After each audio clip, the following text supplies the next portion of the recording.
couple of days ago, I was informed that Bob Proctor died. He died.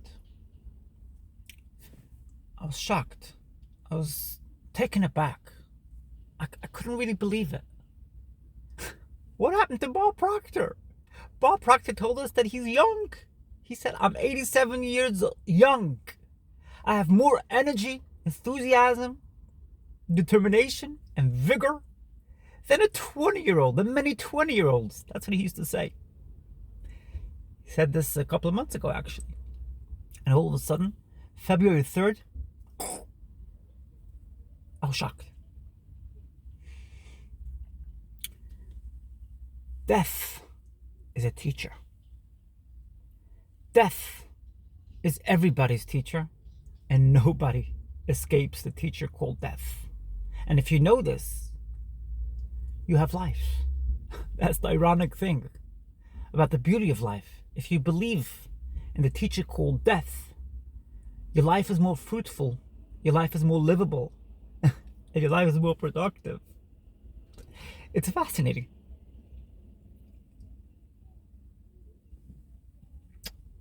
Bob Proctor taught me invaluable lessons. Mike, I'm sure you could relate to this. Mike Basil, I'm sure you could relate to this. Bob has taught us unbelievable lessons.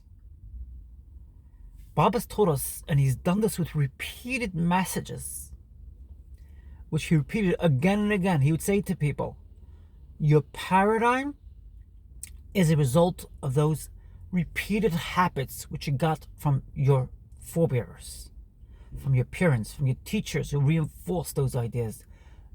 Millions and millions of repeated habits which built you up to where you are today. If you are in the unfortunate state where negativity controls and curtails and captivates you, keeps you confined and restricted, that's your paradigm, what you believed in. You could set yourself free, but you have to make a shift in your paradigm. Bob used to repeat this again and again and again and again. Obviously, he repeated many other amazing ideas. And he also used to talk about children. He used to say a child can learn four languages with ease. 4 languages? Big deal for a child to learn. But take an adult and try to teach that adult 4 languages and see what you come up with. Why do adults think that they're somehow wiser than children, more knowledgeable than children? Yes, I get it. Adults have life experience. 100%. I get that. But a child? Teach a child 4 languages within a couple of months. They've learned those 4 languages. An adult? Wasting your time. It'll take months, if not years. Nobody's better than anyone else. That's the point. Which Bob Proctor used to also put out there. He would say, you're not any worse off than I am. No, you're not. As we say in Hebrew, ma pitom. You're not any worse, which actually means, by the way, why would you think so? I think that's the best way to put it in English, to interpret it into English. Every one of us has wisdom, has godliness, has craft, has skills, which they only have to tap into. We all have godliness. And that's what Bob taught me. And if you look at his teachings, his videos, you'll learn that too. Look at Bob Proctor's videos out there. He put out millions of videos. I would sometimes go to sleep at night listening to Bob Proctor talk about his amazing insights and ideas. That's why I would go to sleep at night. That's what used to put me to bed and wake me up in the morning. We lost a giant. We lost a giant. Bob, rest in peace. May the good Lord, who has given you life and has taken your life, allow your teachings, your memory, to live on forever. I'm going to carry on today's message, and I'm going to talk about the unbelievable message delivered in this week's Bible portion. This week, Jews from around the world are going to be reading from the Torah portion, from the Bible portion called Titzaveh, Ve'ata Titzaveh, and you shall command. By the way, Moses' name is not mentioned in the entire parsha, in the entire biblical portion of this week, which Jews from around the world will be reading in the synagogues on Saturday. His name wasn't mentioned, and I'll explain to you why in a few moments. But let's get to the message of this week's Bible portion. A couple of verses in to the Bible portion, the Bible says as follows: you need to take oil which has been beaten, which has been purified, virgin olive oil. That's the kind of oil you need to take to light the lantern in the Holy Temple. And that amazing lantern has to last you for permanence, indefinitely. What? Indefinitely? What does that even mean? What?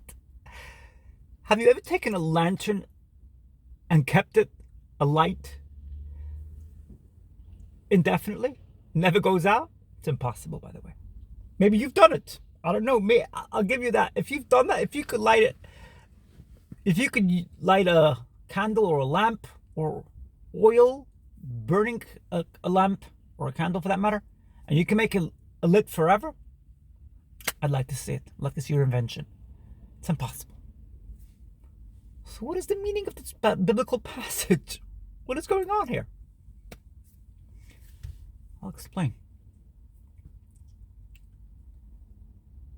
You need to light the lantern within you. You're going to be smashed. You're going to be pushed from side to side. In my case, I faced rejection. I faced hatred. I faced the anger and the venom of others. I had people who tried to encourage me to commit suicide. I had people who haven't spoken to me in years. They're praying and hoping for me to die. They are purifying my olive oil. This biblical passage is talking to me, it's talking to you. I'm sure you've had your own experiences, your own reality you've lived. I talk a lot about myself because I know best about myself, but I'm sure you've also had your own life experiences. And this passage is talking to you. It's not to be taken literally. There's not a single Jew out there. There's not a single person out there who's going to tell you that you need to light a lantern to burn in the Holy Temple, which is going to last forever. It's not to be taken literally. Not every part in the Bible is to be taken literally. You should know that. There's not a single human being on this planet who will tell you that every part of the Bible is to be taken literally. Especially this particular passage, this particular verse. There's many other verses, by the way, as well. There's like, if somebody knocks out an eye of another person, he has to knock out his eye or her eye. That's also not to be taken literally. You don't knock out somebody else's eye if they knocked out somebody else's eye. I mean, it is known that in some Muslim countries, they actually will cut a person's hand off if they steal. But that's not taken from the Bible. The Bible never told that. If you knock out somebody else's eye, they don't knock out your eye. It's not how it works. So not every part of the Bible is to be taken literally, and that's just how it is. And in this particular passage, in this particular verse, the message is very, very deep. It's very, very deep.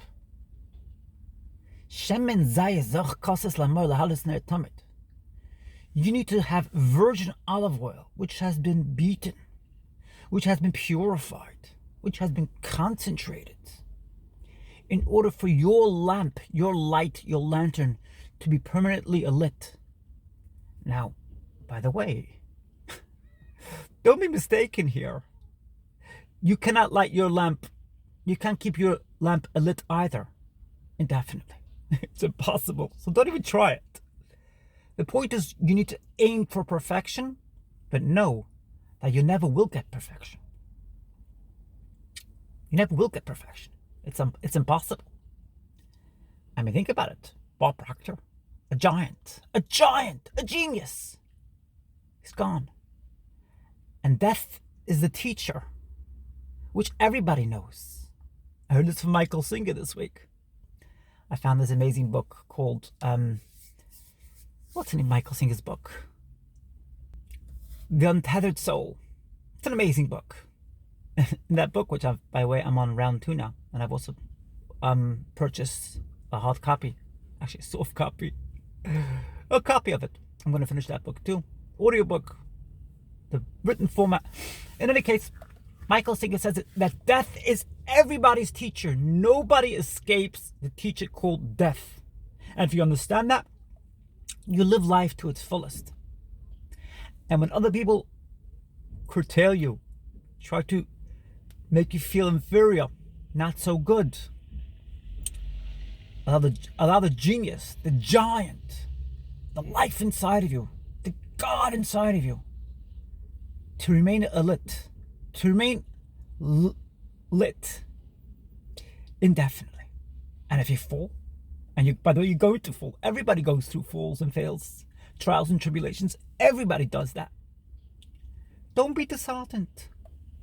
If you fell, try your best and get yourself back onto your feet and move forward. And Michael Singer also says that the more you tune yourself into the power of sitting behind your fails and falls and disappointments and struggles and challenges, the more you're prepared to put yourself behind those trials, struggles, trials and tribulations, the better chance you have of getting through them in a relaxed state, in a better position than before. He says it's a phenomenal insight. And again, it's like a muscle, as I've told you before. All good traits, all good ideas, all good practices, all newly learned practices are best kept, are best tuned in, as they say, are best adjusted within the practice of repeat. So let's say it's raining and you planned your vacation about 6 weeks ago, and all of a sudden you get out there, plane lands, and it's raining. No, don't do that. Use this as a chance to pick yourself up and to put yourself behind that difficulty, that challenge, and you will notice with time that the bigger challenges, the bigger struggles won't be as difficult. And you'll be able to get through them. And you'll be able to sail through them with ease, without the same weight and pain that you had when you went through such challenges and difficulties in the past. Allow yourself to grow. By the way, I want to ask you a question. Just a question, by the way. Who in their right mind would be happy to go through life not taking on new practices, not learning new habits because it's too difficult and doesn't deliver right away, and hence go forward and say, I'm better off than you are because I'm not putting in the effort? Who in the right mind would do that? Nobody who has a half a shilling in the brain. In England they say half a shilling, which means anybody who has any kind of insight, any kind of maturity or wisdom will realize, put in the effort. The more effort you put in, the more you'll see results. And that's the message in this week's biblical portion. Shemen Zayas. Let me count that, by the way. Shemen, the first part I call part of the counting too, because it's oil. The depths of the meaning in oil I'll explain to you in a minute. Just bear with me. Shemen Zayas Zach Koses Lamar Lahalis Ne Tamiid. Pure olive oil, which has been beaten, which has been purified, which has been concentrated, in order for it to remain a light permanently. That's what you aim. That's what you aim for. Now, why is oil considered part of this trait? Because oil makes things go smooth. You slide in oil. They slide in. Take such oil which slides in and make it pure, make it concentrated, purify it in order that your lamp, your lantern, could remain lit indefinitely. You're not going to get there, by the way. But put in the effort. Put in the effort.